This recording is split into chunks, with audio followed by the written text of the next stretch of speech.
మా నీకు నేనెక్కువ నాన్న ఎక్కువ? డౌటే లేదు, నాకు మీ నాన్నే ఎక్కువ.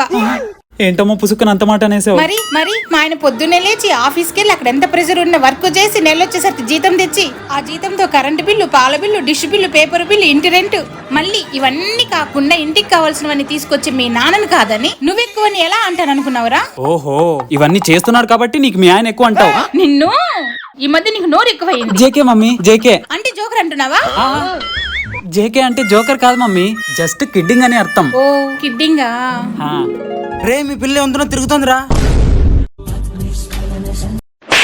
ఇప్పుడు చెప్పరా, నీకు నేను ఎక్కువ, నీ పిల్ల ఎక్కువ? నాకు మా పిల్లే ఎక్కువ. ఇంకోసారి ఇంట్లోకి రా, కాళ్ళు ఇస్తా. మమ్మీ ఉత్తుతునే అన్నా. మమ్మీ మమ్మీ మమ్మీ రే త్వరగా రారా, సినిమాకి టైం అవుతుంది. వస్తున్నారా? రే రే రే రే, ఎదవలు నా కొడుకు నాశనం చేసేకే వచ్చారు. మమ్మీ ఈ మధ్య నా అందం పెరిగిపోతుంది కదా? అవునవును, నెలకోసారి స్నానం చేసేవాడు, నువ్వే చెప్పాలి అందం గురించి. రే, పక్కింటి భవానీ కూతురు పెద్ద పెద్ద చదువులు చదువుతుందని తను గొప్పగా చెప్పుకుంటుంది. సూపర్. నీ కొడుకేం చదువుతున్నాడని నన్ను అడుగుతుంది.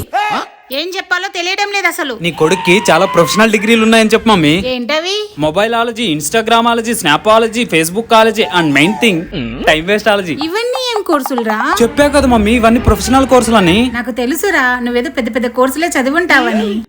Thank you mummy. ఏంటి మమ్మీ నా కోసం ఎదురు చూస్తూ భోంచేయలేదా? అవునరా, నీకు గిడ్డి పెట్టాక భోంచేద్దామని ఎదురు చూస్తున్నా. నా కొడుకు చెప్తావా? ఇంకోసారి కోర్సులను తాట తీస్తా నా కొడుక.